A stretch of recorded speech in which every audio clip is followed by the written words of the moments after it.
ओम शांति। आज 4 फरवरी 2025 के साकार बाप दादा के मधुर महावाक्य। बाबा ने कहा, मीठे बच्चे, बाप तुम्हें अविनाशी ज्ञान रत्नों का दान देते हैं, तुम फिर औरों को दान देते रहो। इसी दान से सद्गति हो जाएगी। प्रश्न, कौन सा नया रास्ता तुम बच्चों के सिवाय कोई भी नहीं जानता है? उत्तर, घर का रास्ता व स्वर्ग जाने का रास्ता अभी बाप द्वारा तुम्हें मिला है। तुम जानते हो शांति धाम हम आत्माओं का घर है। स्वर्ग अलग है, शांति धाम अलग है। यह है नया रास्ता, तुम्हारे सिवाय कोई भी नहीं जानता। तुम कहते हो अब कुंभकर्ण की नींद छोड़ो, आंख खोलो, पावन बनो। पावन बनकर ही घर जा सकेंगे। गीत, जाग सजनिया जाग। ओम शांति। भगवानुवाच, यह तो बाप ने समझाया है कि मनुष्य को व देवताओं को भगवान नहीं कहा जाता, क्योंकि इनका साकारी रूप है। बाकी परमपिता परमात्मा का न आकारी न साकारी रूप है, इसलिए उनको शिव परमात्माए नमः कहा जाता है। ज्ञान का सागर वह एक ही है, कोई मनुष्य में ज्ञान हो नहीं सकता। किसका ज्ञान? रचता और रचना के आदि मध्य अंत का ज्ञान अथवा आत्मा और परमात्मा का यह ज्ञान कोई में नहीं है। तो बाप आकर जगाते हैं, हे सजनियाँ, हे भक्तियाँ जागो। सभी मेल अथवा फीमेल भक्तियाँ हैं, भगवान को याद करते हैं। सभी ब्राइड्स याद करती हैं एक ब्राइड ग्रूम को। सभी आशिक आत्माएं परमपिता परमात्मा माशूक को याद करती हैं।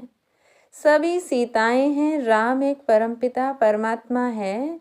राम अक्षर क्यों कहते हैं? रावण राज्य है ना, तो उसकी भेंट में राम राज्य कहा जाता है। राम है बाप, जिसको ईश्वर भी कहते हैं, भगवान भी कहते हैं। असली नाम उनका है शिव। तो अब कहते हैं जागो, अब नवयुग आता है, पुराना खत्म हो रहा है।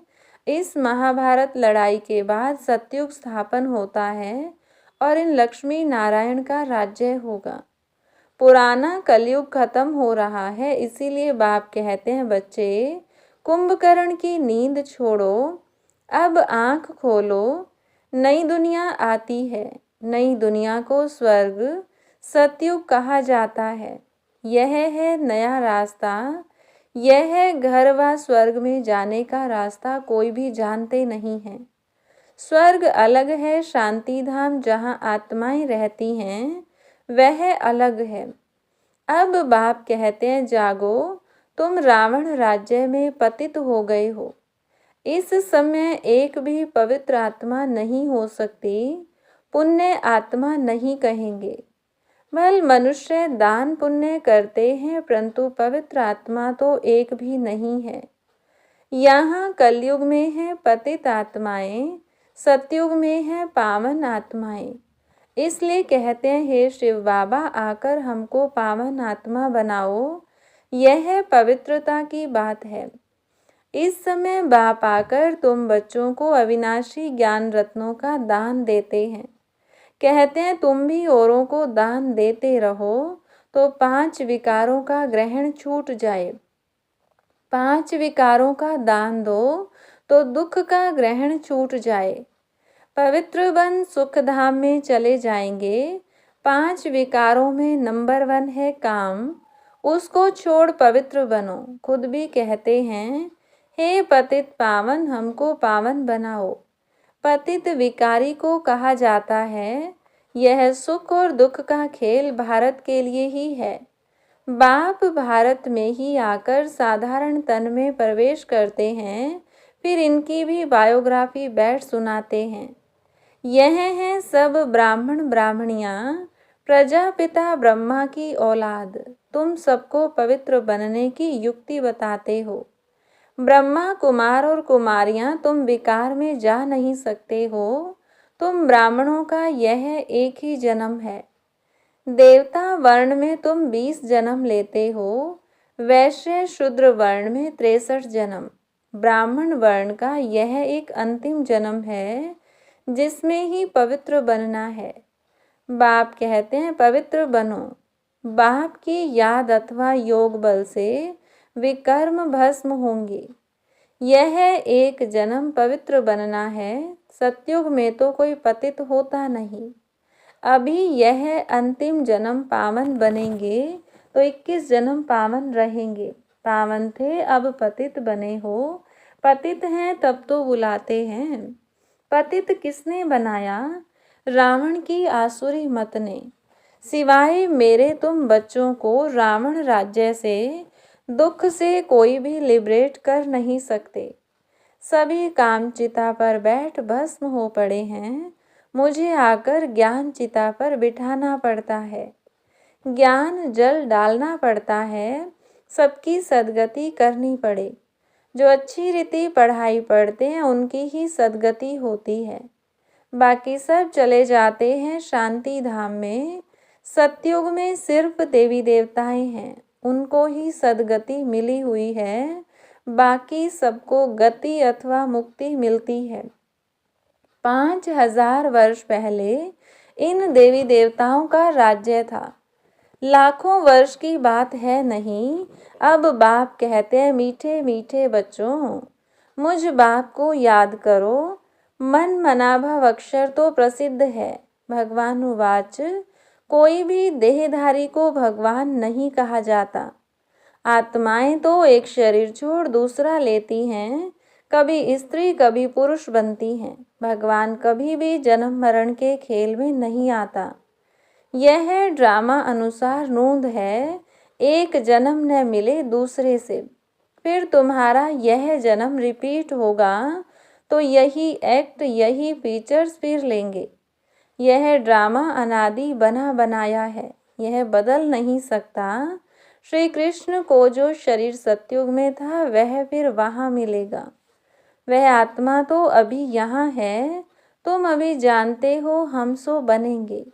यह लक्ष्मी नारायण के फीचर्स एक्यूरेट नहीं हैं, बनेंगे फिर भी वही।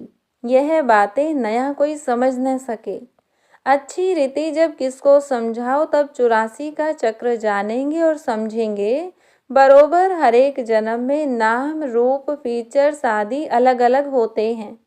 अभी इनके अंतिम 84वें जन्म के फीचर्स यह हैं, इसलिए नारायण के फीचर्स करीब करीब ऐसे दिखाए हैं, नहीं तो मनुष्य समझ न सके। तुम बच्चे जानते हो मम्मा बाबा ही यह लक्ष्मी नारायण बनते हैं।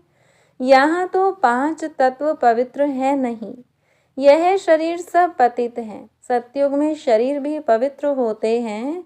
श्री कृष्ण को मोस्ट ब्यूटीफुल कहते हैं। नेचुरल ब्यूटी होती है। यहाँ विलायत में भल गोरे मनुष्य हैं, परंतु उनको देवता थोड़े ही कहेंगे। दैवी गुण तो नहीं है ना। तो बाप कितना अच्छी रीति बैठ समझाते हैं। यह है उच्चते उच्च पढ़ाई, जिससे तुम्हारी कितनी उच्च कमाई होती है। अनगिनत हीरे जवाहर धन होता है। वहाँ तो हीरे जवाहरों के महल थे, अभी वह सब गुम हो गया है। तो तुम कितने धनवान बनते हो। अपरम अपार कमाई है 21 जन्मों के लिए। इसमें बहुत मेहनत चाहिए। देही अभिमानी बनना है। हम आत्मा हैं। यह पुराना शरीर छोड़ अब वापस अपने घर जाना है। बाप अभी लेने लिए आए हैं। हम आत्मा ने 84 जन्म अब पूरे किए। अब फिर पावन बनना है। बाप को याद करना है, नहीं तो कयामत का समय है। सजाएं खाकर वापस चले जाएंगे। हिसाब किताब तो सबको चुकतू करना ही है। भक्ति मार्ग में काशी कलवट खाते थे तो भी कोई मुक्ति को नहीं पाते। वह है भक्ति मार्ग, यह है ज्ञान मार्ग। इसमें जीवघात करने की दरकार नहीं रहती। वह है जीवघात, फिर भी भावना रहती है कि मुक्ति को पावें। इसलिए पापों का हिसाब किताब चुकतू हो फिर चालू होता है। अभी तो काशी कलवट का कोई मुश्किल साहस रखते हैं।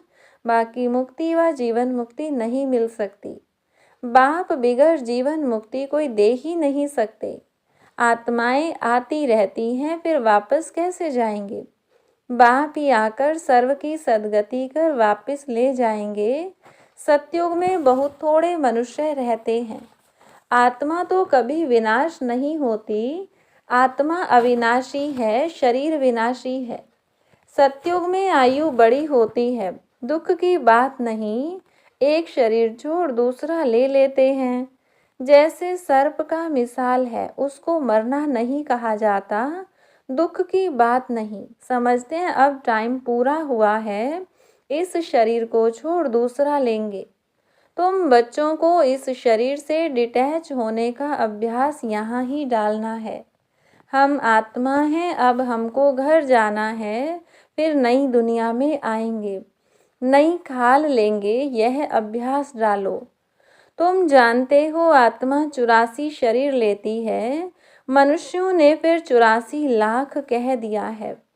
बाप के लिए तो फिर अनगिनत ठिक्कर भीतर में कह देते हैं। उसको कहा जाता है धर्म की ग्लानि। मनुष्य स्वच्छ बुद्धि से बिल्कुल तुच्छ बन जाते हैं। अब बाप तुमको स्वच्छ बुद्धि बनाते हैं। स्वच्छ बनते हो याद से। बाप कहते हैं अब नवयुग आता है, उसकी निशानी यह महाभारत लड़ाई है। यह वही मुसलों वाली लड़ाई है जिसमें अनेक धर्म विनाश, एक धर्म की स्थापना हुई थी। तो जरूर भगवान होगा ना। श्री कृष्ण यहाँ कैसे आ सके? ज्ञान का सागर निराकार या श्री कृष्ण? श्री कृष्ण को यह ज्ञान ही नहीं होगा, यह ज्ञान ही गुम हो जाता है। तुम्हारे भी फिर भक्ति मार्ग में चित्र बनेंगे। तुम पूज्य ही पुजारी बनते हो। कला कम हो जाती है, आयु भी कम होती जाती है, क्योंकि भोगी बन जाते हो। वहाँ है योगी, ऐसे नहीं कि किसकी याद में योग लगाते हो। वहाँ है ही पवित्र। श्री कृष्ण को भी योगेश्वर कहते हैं। इस समय श्री कृष्ण की आत्मा बाप के साथ योग लगा रही है। श्री कृष्ण की आत्मा इस समय योगेश्वर है। सतयुग में योगेश्वर नहीं कहेंगे, वहाँ तो प्रिंस बनती है। तो तुम्हारी पिछाड़ी में ऐसी अवस्था रहनी चाहिए जो सिवाय बाप के और कोई शरीर की याद न रहे। शरीर से और पुरानी दुनिया से ममत्व मिट जाए। सन्यासी रहते तो पुरानी दुनिया में हैं, परंतु घर बार से ममत्व मिटा देते हैं। ब्रह्म को ईश्वर समझ उनसे योग लगाते हैं। अपने को ब्रह्म ज्ञानी, तत्व ज्ञानी कहते हैं। समझते हैं हम ब्रह्म में लीन हो जाएंगे। बाप कहते हैं यह सब रोंग है, राइट तो मैं हूँ, मुझे ही ट्रुथ कहा जाता है।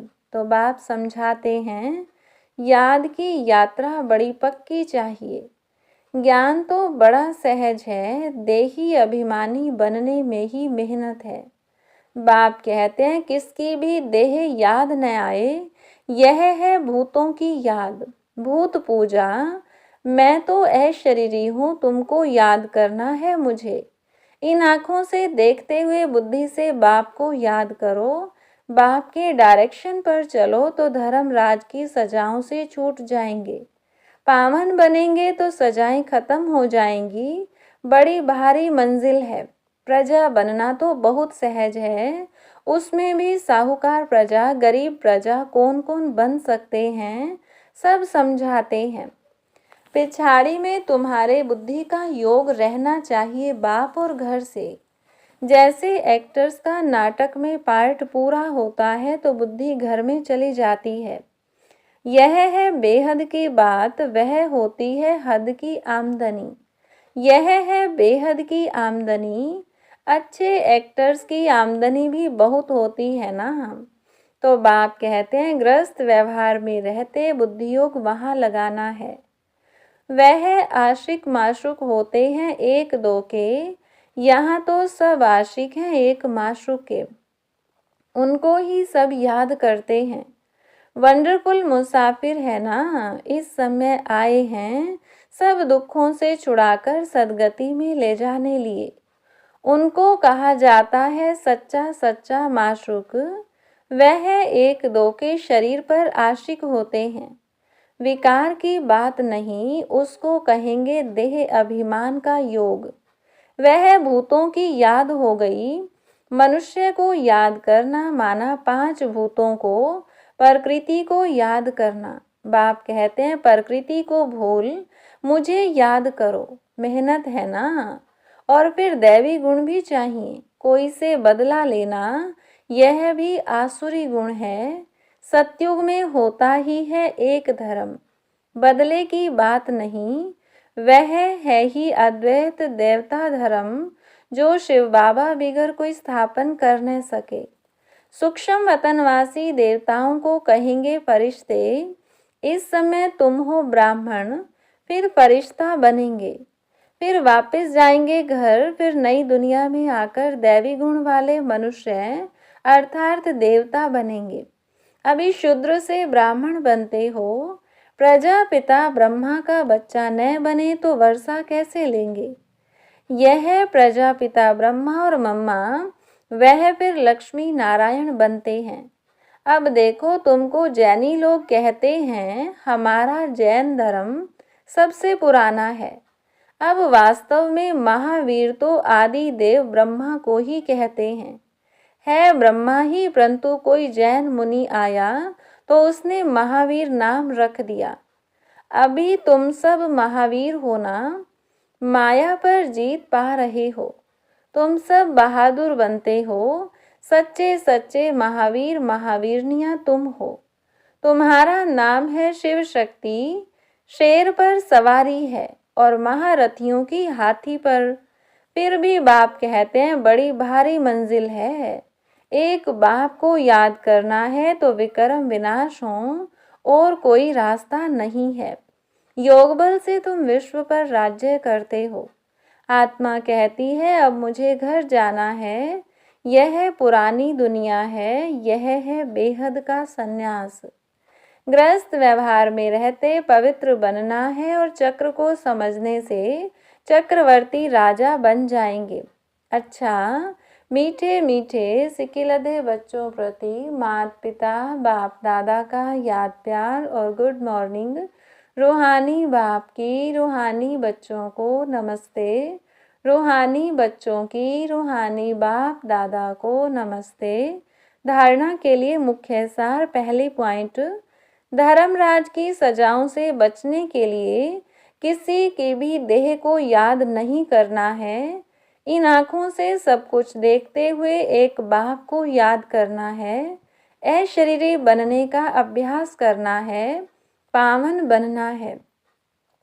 दूसरी पॉइंट, मुक्ति और जीवन मुक्ति का रास्ता सबको बताना है। अब नाटक पूरा हुआ, घर जाना है। इस स्मृति से बेहद की आमदनी जमा करनी है। वरदान, 1 सेकंड की बाजी से सारे कल्प की तकदीर बनाने वाले श्रेष्ठ तकदीरवान भव। इस संगम के समय को वरदान मिला है। जो चाहे, जैसा चाहे, जितना चाहे उतना भाग्य बना सकते हैं, क्योंकि भाग्य विधाता बाप ने तकदीर बनाने की चाबी बच्चों के हाथ में दी है। लास्ट वाला भी पास्ट जाकर फर्स्ट आ सकता है। फिर सेवाओं के विस्तार में स्वयं की स्थिति सेकंड में सार स्वरूप बनाने का अभ्यास करो। अभी अभी डायरेक्शन मिले, 1 सेकंड में मास्टर बीज हो जाओ तो टाइम न लगे। इस 1 सेकंड की बाजी से सारे कल्प की तकदीर बना सकते हैं। स्लोगन, डबल सेवा द्वारा पावरफुल वायुमंडल बनाओ तो प्रकृति दासी बन जाएगी। आज का अव्यक्त इशारा, अनेक वृक्षों की डालियां अब एक ही चंदन का वृक्ष हो गया। लोग कहते हैं 2-4 माताएं भी एक साथ इकट्ठी नहीं रह सकती, और अभी माताएं सारे विश्व में एकता स्थापन करने के निमित्त हैं। माताओं ने ही भिन्नता में एकता लाई है। देश भिन्न है, भाषा भिन्न भिन्न है, कल्चर भिन्न भिन्न है, लेकिन आप लोगों ने भिन्नता को एकता में लाया है। ओम शांति।